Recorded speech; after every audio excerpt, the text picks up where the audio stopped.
Welcome to episode 10 of the Tough Draw Talks podcast. I'm your host, Brad Hughes. We are coming to you from our office in the Stockyards, where this weekend the PBRs come to town after having to shift things around on their American Roots UTB tour. Appreciate you being along for the ride. With today's episode, I'm pumped to welcome Matt West to the show. Matt is a man of many talents and jobs, from fitness and health to podcasting, and most notably this weekend host for the PBR broadcast on RIDEPASS. Matt, thanks for being here today, dude. Man. Thanks for having me. I don't know about many talents. Might have a lot of irons in the fire, but I don't know about many talents. I appreciate it, man. Yeah, excited. Yeah. Well, here on Tough Draw Talks, we like to break the ice a little bit with just some rapid fire stuff. I know. So let's go. Here we go. If you could meet one person, dead or alive, who would it be and why? Jesus, and I think that's pretty self-explanatory. And maybe that sounds a little cliche to a lot of people, but it's the truth, man. Like it's the gold standard. It's what we're all striving to be. I've met most of the real normal humans that I've ever wanted to meet. I guess George Strait would be the only one that I haven't really, but like Hulk Hogan, Ozzie Smith, Stallone, all of them. So I've got to meet all the people here that I want to. So yeah, I'm going with Jesus, man. Man, so you threw me a curveball because it's one of those you were gonna name somebody, and then I was gonna probably give you heck about what I've heard through a little down the grapevine. I heard Hulk Hogan was, a personal favorite. That's right. But I'm not gonna argue about Jesus. Yeah, but you Hulk can't. Hogan, You can't argue. what's your fascination with Hulk Hogan? Dude, I grew up. When I grew up, my great grandpa would watch wrestling every time it was on TV. All my cousins were huge wrestling nuts, and I just I fell into that era where Hulk Hogan was training, saying his prayers, taking his vitamins. I mean, he was the guy, and I just grew up such a huge Hulk Hogan fan. And now as an adult, I'm a little more comfortable talking about. Yeah, I was a pro wrestling fan. I still am. Leave me alone. But the coolest part, I was a huge pro wrestling fan, huge OU Sooner fan, and a diehard St. Louis Cardinals fan. Easy now, UT.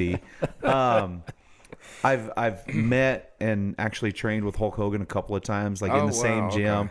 And I got to tell you, when I met Hogan, I was super nervous. Every time I've seen him, I've been super nervous. But he's always been the most genuine, humble guy. And that made me like him even more, made me be an even bigger fan. OU, huge Switzer fan, man. I see you looking at me with that burnt orange. Hey, yeah. I mean, I was a huge Switzer fan, and then, it was Bob Stoops, and I played in a celebrity softball game, and Bob Stoops was the coach, and he was so cool. Met Switzer, he was so cool. Met Ozzie Smith, St. Louis Cardinals shortstop, Hall of Famer. And the Wizard. Yeah. And, all he wanted to do was talk about bull riding. So we talked. Really? We had a 45-minute conversation about bull riding. Yeah. I was actually announcing at the first bull riding he ever went to, first time he'd ever seen it. And so we talked about, I wanted to talk baseball. He wanted to talk bull riding. So we talked bull riding. Yeah. No, that's interesting you say that, because I was in Virginia shooting with fighter pilots, and one of the fighter pilots pulled me aside, and I guess he'd looked at our Instagram, and he was like, "So bull riding, huh?" Yeah. And he, and that's what he wanted to talk about, and I'm like, "Dude, you fly fighter jets and save people's lives." Isn't that so cool though, that so many people have respect for bull riders and these athletes and Western sports in general, but especially bull riding. Every walk of life can look at that and go, man, that's a little crazy, but I don't know what it is about it, but there's a little excitement. We have UFC fighters that are constantly like, I would never do that. Yeah. You get in a cage and let somebody punch you in the face for a living. And so, it's really cool. I'm happy to be a small part of the sport that so many people respect. So Definitely. Yeah. Well, you do a great job for RIDEPASS and with the PBR, man, and all that. Appreciate it. What's your favorite movie? Pure Country. Why? Because it's the greatest movie we got ever, a little man. chuckle out of Megan back there. Well, she's chuckling because we're at Cowtown Coliseum this weekend. Yeah. And I literally have never walked in that building and not said the name Harley Tucker. Because in that movie, when she's in Vegas, quote unquote Vegas, they shot it all at Cowtown Coliseum. And so I cannot walk in this building without going, Harley Tucker. My favorite. It's the only movie poster I have in my house. I don't know. It's a horrible movie. Let's be honest. It's so bad. But it's my favorite movie, hands down, bar none. What are your hobbies? Oh, doing whatever I'm told by the fiance. There you Honestly, go. That's a good one. That's Dude, really you what are it earning is. brownie points. She's sitting right over there. You're a smart man. Yeah, but it's actually kind of true. No, my hobbies are pretty simple. I love to work out, which hasn't always been the case, and so hence the gym. Man, I like to work. I love my job, and those two things take up the vast majority of my time. When I'm not doing that, I just want to be home. I just want to be home with Megan and the dogs, see my family. That's it. I don't have a lot of, quote unquote hobbies other than work out, and just live life, man. Yeah. I'm boring. I'm boring. What's your favorite gym? Westfit. Yeah, Westfit, your gym, right? It's hard to say. It's my favorite gym because obviously there's a huge spot in my heart for it, and it's been a passion project and something I've wanted to do forever. And I love our people there, man. We are so incredibly blessed with the people that we have in our gym. But I'm a gym fan. There's a lot of places around the world that I have to go to every time I'm there. Yeah. So, but yeah, for all intents and purposes, Westfit, okay, on Instagram. That's my favorite gym. There you go. Ever. A little plug there. Well, Westfit, okay. Duh, shameless, On man. Instagram. Shameless, No, man. Heck yeah, I don't blame you. All right, and kids are getting a little out of hand back there. Real life. Uncle James will go take care of that. What's the best compliment you've ever received? Man, it might have happened last night. Oh, really? Honestly, it may have happened last night. I had a gentleman stop me and ask, can I bug you for a couple of minutes? I said, you're not bugging me. And we got to talking, and he said, I just want to let you know that you have an impact on people. I'm not gonna cry. I'm You're telling gonna you right cry. now. No, Your And eyes he are said- misty. People he said, can't see He said, this. I want you to know you have an impact on people. And I said, man, I appreciate that. And you get that from young announcers and things like that. But and he started telling me a story, and he said, I look to you to remind me that there's a lot of good in the world. And he said, I look to you sometimes on Instagram to just remind me that it's okay to smile in the bad times. Like when the kids are screaming and it's driving you nuts, you got to remember how much joy that brings you, right? Yeah. But this guy, he told me, he said, he had just found out he had diabetes. His wife had cancer. And he said, I was listening to one of your podcasts, and you were just talking about how even in the darkest days, you can find some positivity and you can find joy. Yeah. And he's like, it just makes me want to be a better person. That right there is the greatest compliment any human can ever get. Without a doubt. Yeah. You make me want to be a better person. Yeah. Because I truly believe that's why we're on this earth, is to, glorify God, be the best version of ourselves we can be, and to help other people. And those first or those second two, being the best version of us we can be and helping other people, they all are a direct reflection of one, and that's glorifying God, doing everything we can to make him proud. And be so a light. That whole you make me want to be a better person. Yeah. That's the best thing you can say, man. To me, that gives me chills, because that's usually you only get that from your spouse. Yeah. Yep.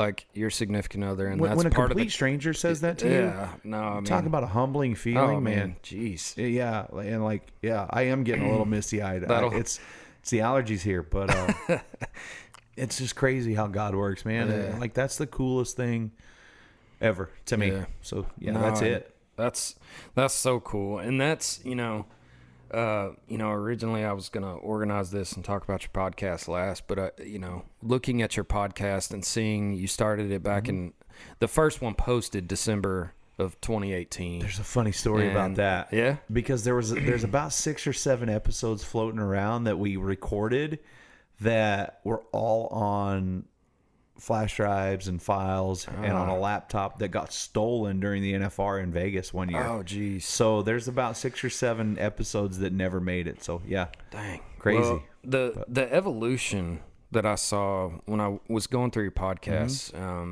because I really enjoy when you're on the call for the PBR. Like I love watching RIDEPASS because I like the fact that, you know, anyone can pull up the website and look at how many bulls, what riding percentage, stuff like that. But like it seems like you really know the guys, and you know, and you take pride in being able to kind of share some of their stories or some insights about them. So your podcast, it started out similar to this. It feels like, and then now it's kind of evolved. Yeah, and like you're saying, I mean, it became something that was inspirational, along with the guy just seeing you on TV and stuff like that, but also hearing your podcast, being touched. At times. There's a lot of times it's still a disaster. I mean, it's a complete circus, but, you know, life changes. Life changes people. Life changes our outlook and our goals. And when we started it, exactly what you guys are doing now. We wanted to introduce more fans and more people to the real humans that make up the stars of what this industry is. Yep. I wanted people to have that personal connection with those individuals. But then when I started changing as a man, you know, I started noticing that like my messages started changing. And, you know, the better my life got, the more I started to realize how people can find joy and happiness, and how people can strive to be a better person every day. And so I still want to introduce people to, you know, bull owners and bull riders and MMA fighters and things like that. But I also want people to take something from every episode, whether it's laughing at me being an idiot and having a few moments of just entertainment, or if it's realizing that, you know, even in those tough times that we all go through, nobody is immune to bad days. And if it's realizing that even in the darkest hour, you can find some positivity. I always say, man, there's some good people in the world. Like sometimes you just have to look a little harder for them. Yeah. And even the worst days still have some positive, but you got to go find it. If we can tie that message into, you know, the people that I'm friends with or fans of, and kind of, you know, make it dual purpose, then that's what I'm all about right now. For sure. No, and that's great. And like I say, I mean, make sure and check out Matt's podcast. It's Matt West Now. Maybe on all your podcast platforms, right? Yeah, we're everywhere. Matt West Now. Very cool. So you're from Oklahoma, right? Yeah, born and raised. Okay. Huge city. Yeah. Yeah. Of about 400 people. Yeah. Maybe. Where at? It's an hour north of Tulsa. It's a little town called Delaware. Okay. Yeah, there might be 300 people there now. It has not seen a booming growth in my lifetime. But yeah, little middle of nowhere, and don't anybody try to move there, because I love it. It's so quiet, man. It's so nice to go home, and like my parents are my closest neighbors, and that's cool. Life is a whole lot slower where I live. I imagine so. Yeah. So growing up, did you play sports and stuff? Yeah. Or what were you into growing up? Played baseball my whole life. You know, started in Little League, loved baseball. Like a lot of people wanted to go to college and play baseball, and you know that was kind of the goal. My dad played baseball in college, went to the Junior College World Series, and so I always wanted to do that. My talent and my health never really had that same goal in mind. And so it was always baseball and basketball through high school. Very cool. Believe it or not, I wasn't this big when I was in school. And so basketball was a lot easier back then too. I could move. Cardio didn't kill me as bad as it does. You can't really put your arms together. Yeah, it's not even that. It's the running, man. I'm not much on cardio. I'm not much on running up and down. Well, anything really. So, but yeah, baseball and basketball through high school. Loved it my whole life, actually. Yeah. So what career path, like how'd you get into everything you're doing? How'd you get into announcing? So it's a really long story, and I'll give you the short version. I got forced to announce the first time I ever did it. Yeah. Huh. I absolutely got forced to announce. Dude, when I say I was an introvert, right? Introvert's like super shy. Yeah. When I say I was a shy kid, that's a huge understatement. I was super shy. Huh. I hated talking in front of people. Could not talk in front of a crowd. You know, I couldn't talk in a room full of my family, much less a crowd of people that I didn't know. Yeah. Me and a buddy of mine started making fun of an announcer at a junior bull riding and telling the guy, man, your announcer was bad, And he said, okay, Big Mouth, you guys are doing the next one. So he actually kind of pushed me in and forced me to do that first one. The lady said, hey, are you going to come back in a couple of weeks and do the next one? I said, no, ma'am, I'll never do this again. She said, well, I was going to pay you $75 if you're going to do it. And I said, yeah, I'll be here. Just what time do I need to show up? Yeah. And it was so bad in the beginning, man, because I'd go watch all these old 1980s rodeo tapes and 70s and things like that, and listen to those announcers. And yeah, it was so bad. But I did a couple of junior bull ridings, and then they invited me to go help a guy at their finals. Yeah. So it's all kids riding bulls, and I get to their finals. We get through the first couple of days, and the other announcer looks at me and he goes, so is this what you want to do for a living? Wait, what? I didn't know that was an option. I guess I had never really thought about it. Like, I loved it, loved the sport. I remember all the voices that I heard in my childhood. And he said, I'm going to send you a couple of rodeos. Then I really got nervous. Went and did those first few rodeos and honestly fell in love with it and couldn't imagine doing anything else. That's awesome. Yeah. So, the long story short is I got forced to announce. Yeah. Sometimes getting pushed off the ledge is the best way to get into stuff. And I think it's weird how God works. I think sometimes we don't realize what we truly want in life, and we have to have it slapped in our face to realize. Because honestly, man, like, I've been so blessed in my career, my life, and I can't imagine doing anything else for the last decade, plus. I just can't imagine being in any other career. What's your favorite part of the gig? What do you love? Okay. The people, hands down. And I mean, the people that I'm with every weekend. You and I were talking about some of the riders before we started this. Those riders, they're family to me. And a lot of people will use that old cliche, well, we're all just one big happy family. No, those guys really are my family. Like, when somebody gets hurt after the show, like in the show, it doesn't really, I don't grasp it. Yeah. But as soon as we're done, like, then it hits me and I'm like, man, we got to check on so-and-so, or we got to find out.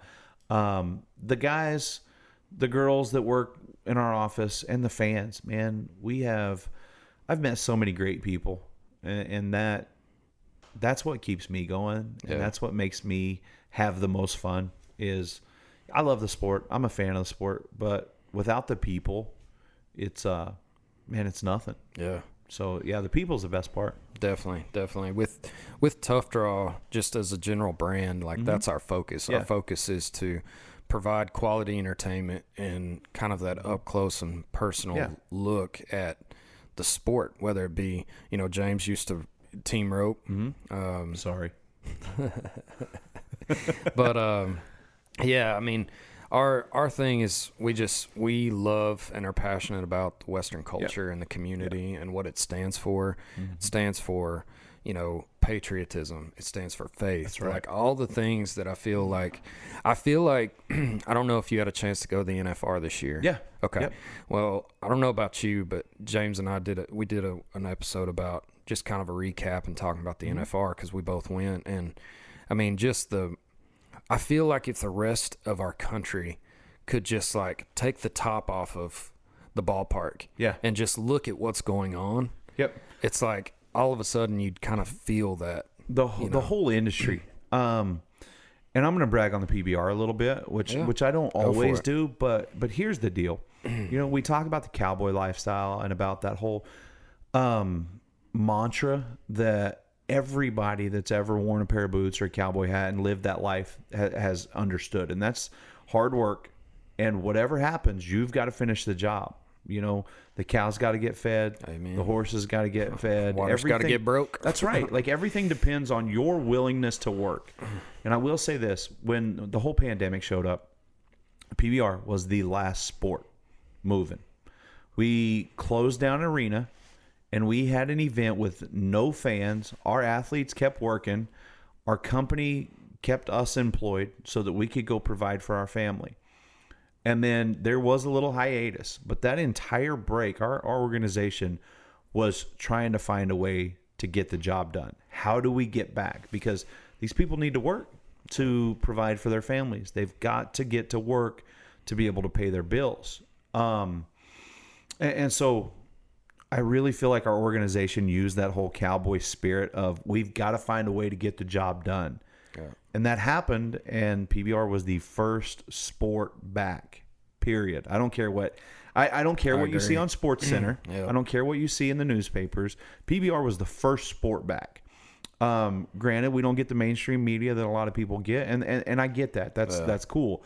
But you'll never ever change what history says. The PBR was the first sport back. Last to close, first right. to open back. Bingo. Yeah. Bingo. And kept just kind of, I hate this term, but kept cowboying up and finding a way to get through and did it. So first sport back, first sport to have fans back, and kept moving. And to go to the NFR and see that same mentality of, you know what, these guys and gals have worked all year to try to make the National Finals Rodeo.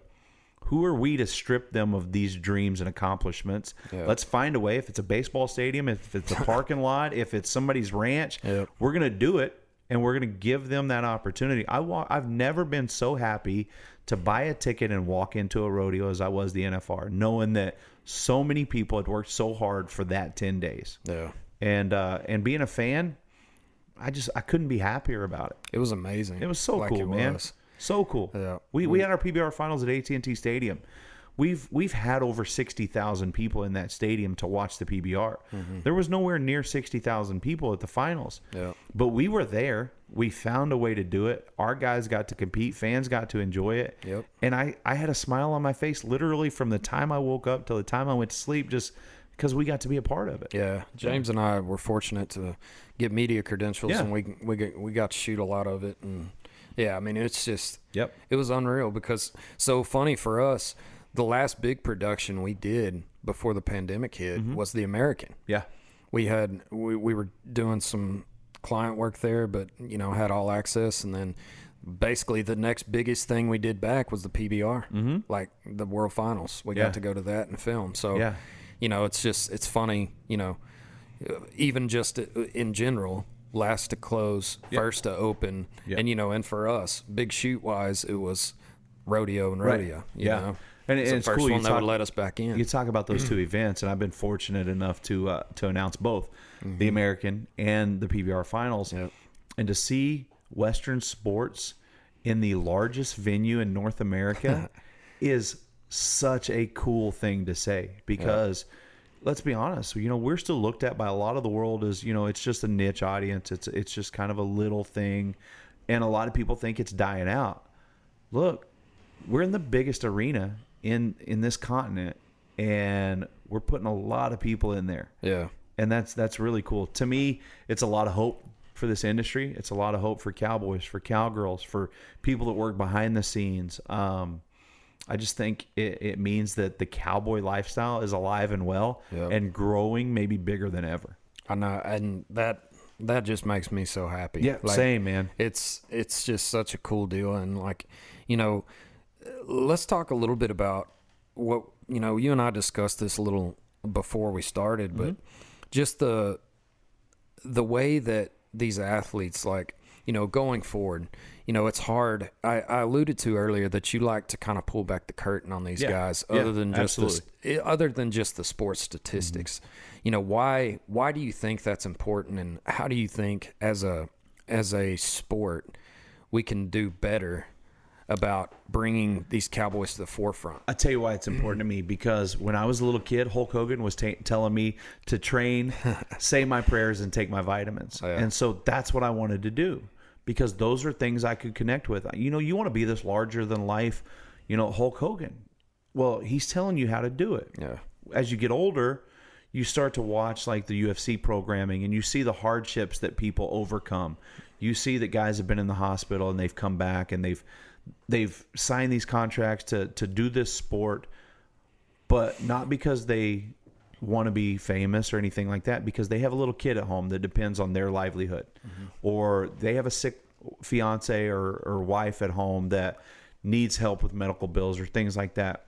To me, that's what makes that personal connection with a fan of any sport. And so for our guys, I'm far more interested in telling our fans, you know what? Case in point, the defending world champ, Jose Vitor Lemi, finally wins that world title in 2020, goes home, enjoys the break, as a world champion, comes back the very first bull of the year in 2021, he gets wrecked out, breaks his ankle. Yep. Well, what happens when he goes home? Has a baby, right? Yep. And so goes home, him and his wife, they have their first child.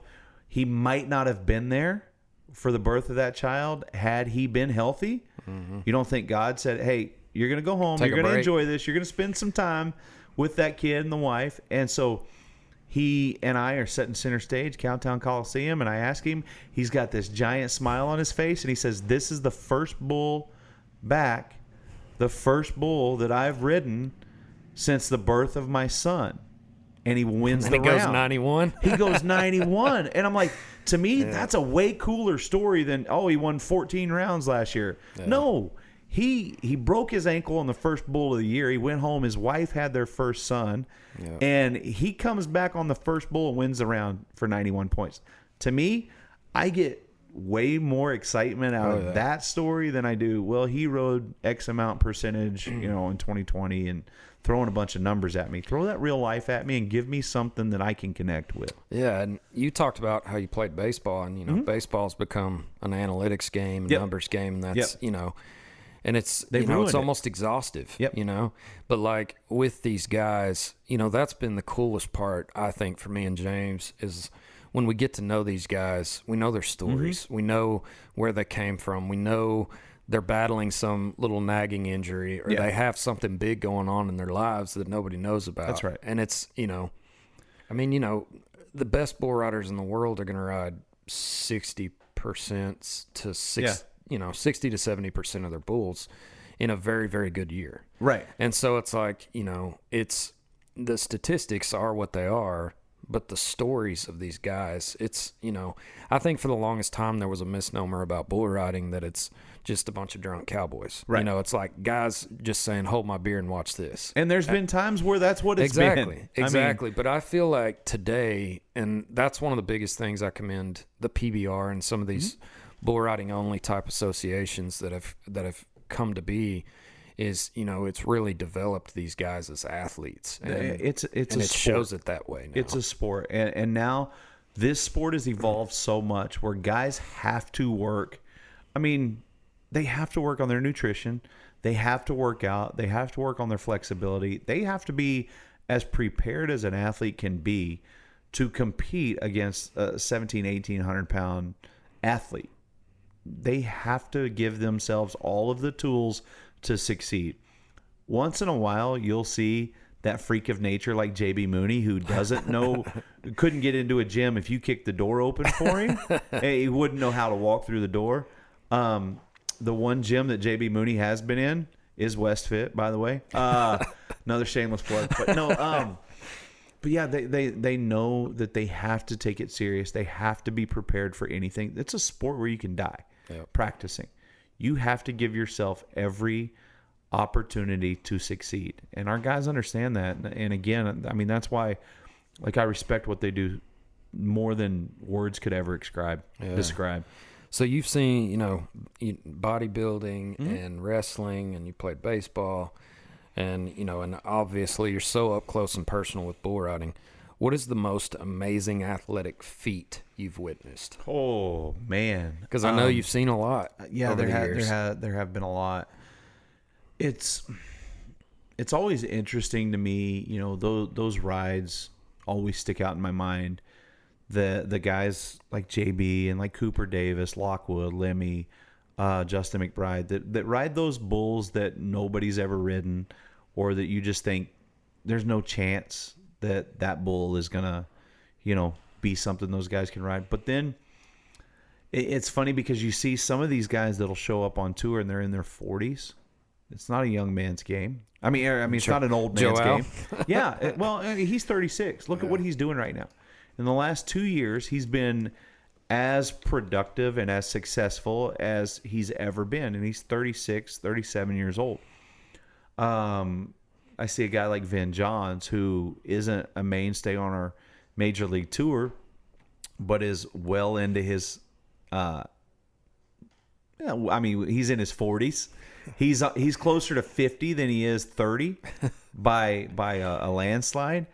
but he's still getting on these bulls, and he'll go to a velocity tour and he'll ride a couple. You know, he'll show up at the Unleash the Beast in 2020 and got some rides. When you see some of those guys that have beat the odds of Father Time, essentially, those are pretty incredible. But, you know, at the end of the day, it's like every time I see a guy get on a bull, this is going to sound cheesy, but it's the truth. Every time I see a guy get on a bull and ride one, it blows my mind.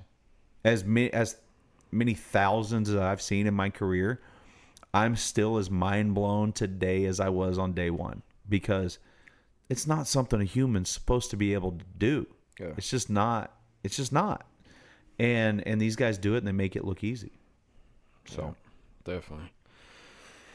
Well, I mean, so this year, like you alluded to how good the PBR's done throughout the pandemic and stuff.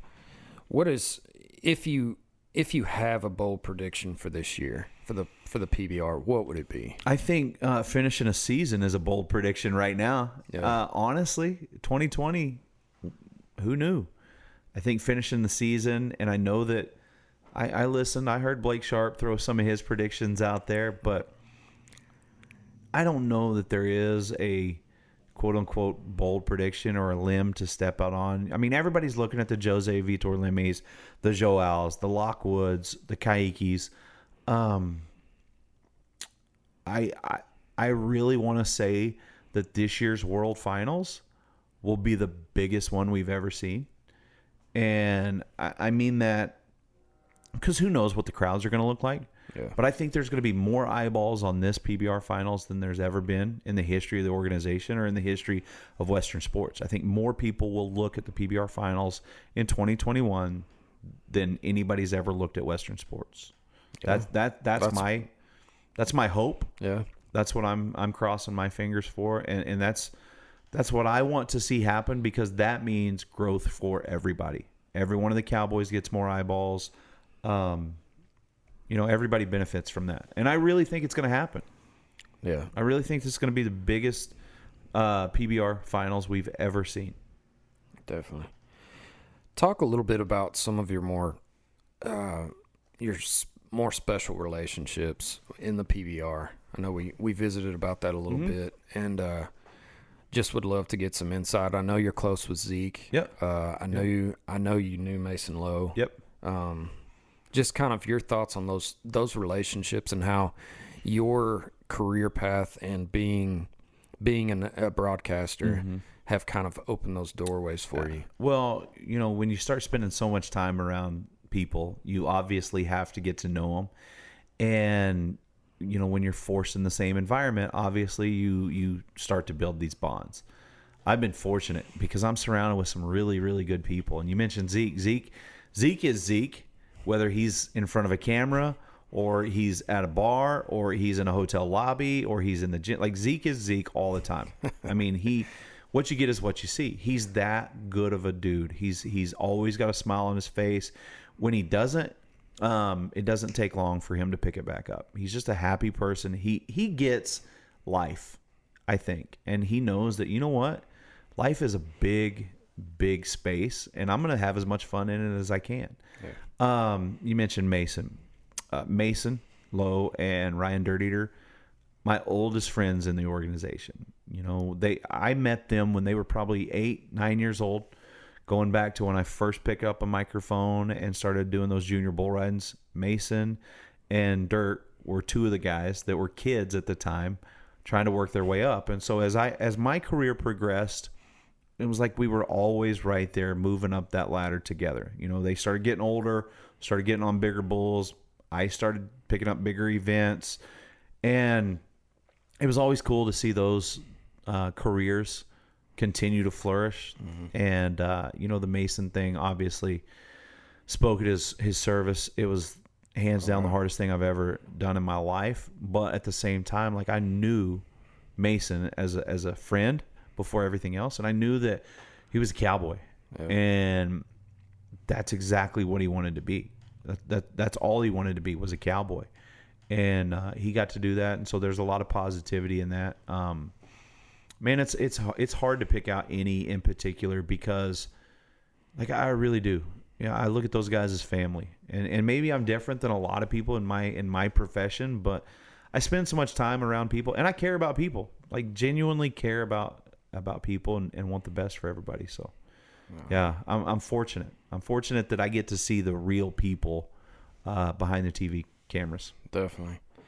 Well, alluding to family, I know you're engaged. Careful now. I mean, all of a sudden I got nervous. Yeah, no, it's nervous. like I've been fine until all right. Yeah, we could. Remember when I said we can talk about anything? I'm not so sure we can do that anymore. Next question. Next question. Yeah. What are you most looking forward to about being married? Here we go. Honestly, life. Sorry, I slammed the table and messed up your mic. I'm just trying to take the attention off of my eyeballs right now. Life. Yeah. Honestly, I think that so many people think they're happy and they don't really realize how happy somebody can be. I'm fortunate. Like I've realized how happy a human can be and how good your days can be. And when you're with somebody that makes you want to be a better person every second of your life, even when you're cussing the winter storms or you're throwing a fit because you're stranded somewhere and you get on the phone with that person and they calm you careful down. Now. When they can convince you that there's a lot of good that's going to come from that. Yeah, man, when COVID hit and everybody was shut down, we just would take off walking through the pasture. And that's what I'm looking forward to. I'm an old man. In terms of my lifestyle, I like to go to bed at 7 or 8 o'clock. It's way different than it was a decade ago. Yeah. I'm looking forward to more of those times, hanging out with the dogs, hanging out, having the ring on the finger. As silly as that sounds, silly as that sounds, looking down and seeing that.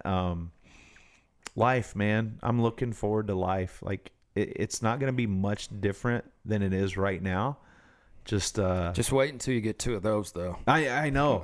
Like I watch your kids running around here, and I smile because you're lucky. You get to be their dad. Yeah. How cool is that? It's awesome. I get to be. Now you're gonna make me cry. I get to be. Right now, Megan hasn't been around the PBR as long as I have, and I'm already Megan's fiance. Yeah. I went from Matt. Matt's pretty cool. We like hanging out with Matt too. Megan's fiance. Well, that's Megan's fiance, and it's not going to be long, and I'll be Megan's husband, and I'm okay with that. Yeah. Like I'm cool with being Megan's husband or Ralph and Paula's son. Like I love those things, man. Like no matter what I do in my career, nothing's going to compare to being Ralph and Paula's son or being Megan's husband, or hey, that's a really good guy right there. Yeah, those are the things I want to be. So amen to that. I mean, you've definitely got a lot to look forward to. Next question. We're really happy for y'all. Can we cut the cameras for awesome. No, I'm just kidding. No, we're happy for y'all. So appreciate it, man. There, man. Very much. He and I are both married, and we echo every sentiment you've got. So it's not horrible like a lot of people say? No. Okay, good. No. Good. And you're definitely approaching it the right way. So you have to, man. You have to look at life like that. Everything in life. So deep breath. You're good now. Here we go. All right. Now we're gonna go to some fan questions. These are a little more fun. Little fun? Softball. All right, you can dry your eyes. Here we go. Let's do it. All right. So I'm curious to see if you can guess where we got some of these, but now I got nervous again. Yeah, there you go. So one artist for an entire road trip to Anaheim, who would it be? Not Miranda Lambert. Man, Morgan Wallen's new album's pretty sweet. It is. It's pretty good. There's a lot of songs on there too. Oh man, it's pretty good. That's tough. I'm a huge Gary Allan fan. Oh, nice. I could listen to Gary Allan all day, every day. Daryl Singletary was a dear friend of mine. I love Daryl Singletary.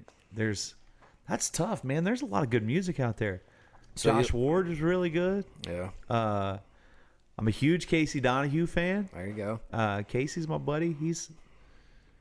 That's tough. That's real tough. Man, I hate to just avoid your question. You're gonna punt on that question. I listen to a lot of podcasts. You know what the truth is? When I'm driving, when I'm working out, I've got my headphones on and it's podcasts. It's constantly like, how can I find a way to be better tomorrow than I am today? Kind of things. Yeah. Stories. I love listening to stories. Very cool. But if I had to pick somebody, I'd go Gary Allen. Okay. I would. So you'll get a kick out of this for the pandemic. This is, and James thinks this is funny too, but my claim to fame and my wife's most proud, hence the sarcasm, thing that I've done for my 8-year-old son is he's now obsessed with Joe Diffie. Really? He loves Joe Diffie. You're a good parent. That's good parenting right there. He, I mean, we get in the car and his request, it's Easton, the one that's about to be 8. He knows every word to Third Rock from the Sun. Welcome to our Third Rock from the Sun. Some of the classy lines in there. My wife's like, great. Yeah. Oh, yeah. But this summer we went to Jellystone.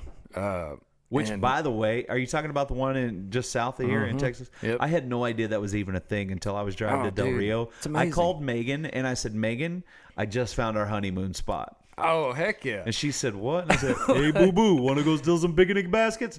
She said, what are you talking about? I said, there's a Jellystone Park just randomly in Texas somewhere. No, there's a bunch of them. There's one in Kerrville, too. So we went to the one in Kerrville a couple years ago, and we actually got to take our dogs, which was really cool. Yeah. We don't get to take them on vacation much. But we went to the one this summer down south with some friends. Yeah.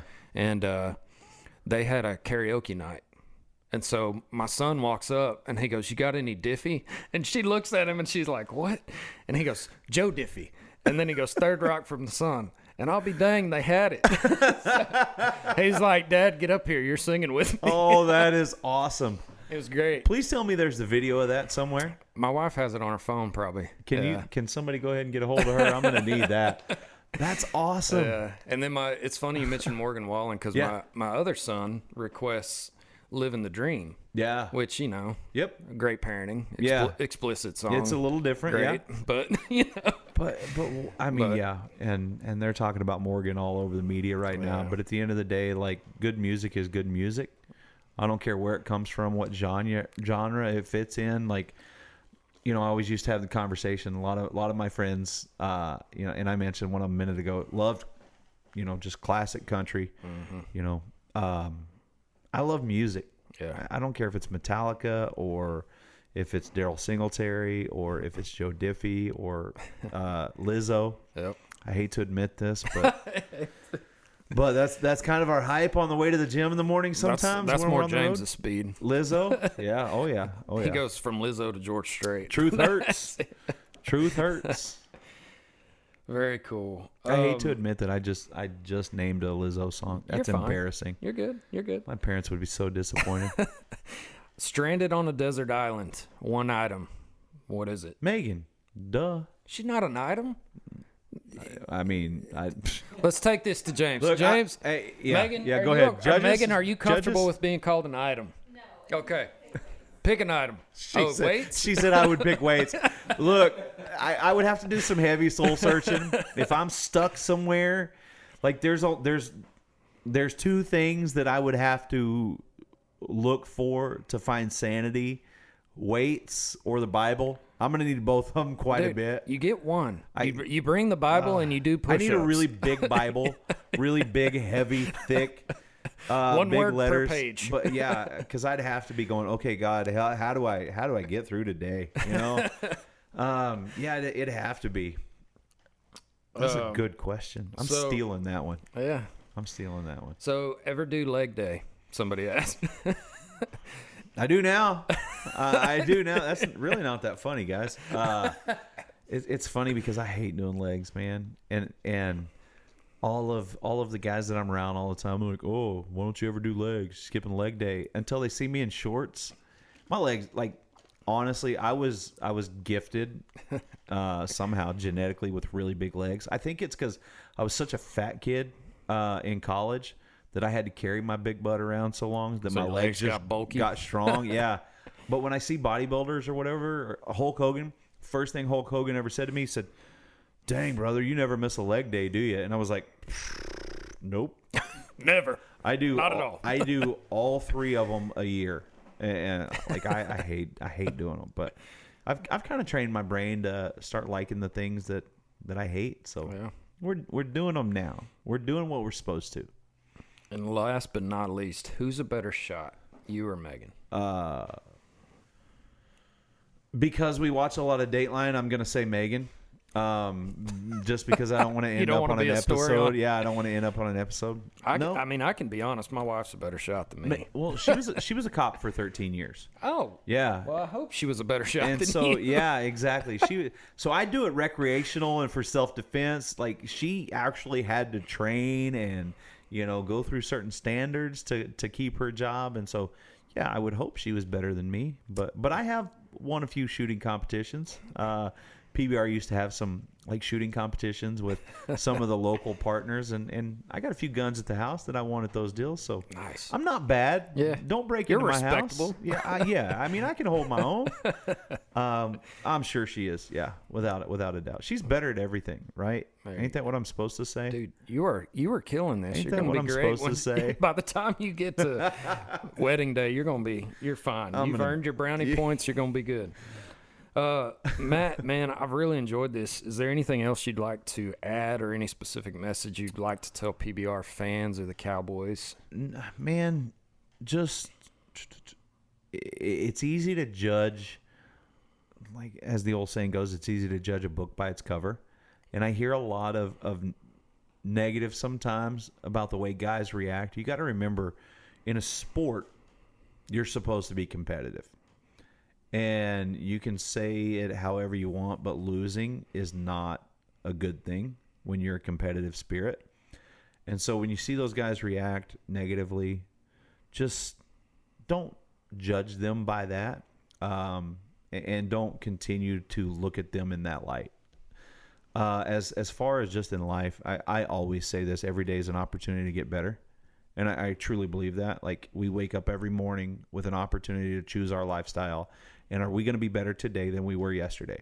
Are we going to take one step to get progressively forward when we start our day? We're going to have ups, downs. But if we make that mental decision to try to be better today, and it might be in your job, might be in your relationship, it might just be, my thing is, I want to be a better human today than I was yesterday. I really genuinely do. Yeah. And, we have that opportunity every day. And so, I just want to remind people, every single day you're blessed with an opportunity. Just don't waste it. Yeah. For more insight like that, you need to listen to the Matt West Now podcast. Yeah. No, Matt, thank you for being here. This was, man. I know we've been trying to get this together and stuff, and I'm glad it worked out that y'all were able to come down to the Coliseum so we could get this knocked out. But, by the way, your studio is legit.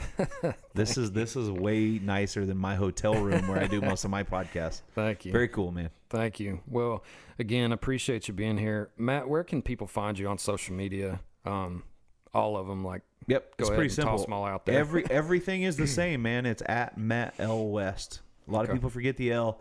That's my middle initial. Okay. So Matt L. West everywhere. And WestFit OK, do they have an Instagram page as well? WestFit OK has an Instagram there. The gym, it's doing its thing too. So very cool, very cool. Well, follow along with us on social media at Tough Draw and at Tough Draw Talks for more episodes of our podcast as we continue to bring y'all closer to the rodeo community. Until next time, everyone, enjoy the ride.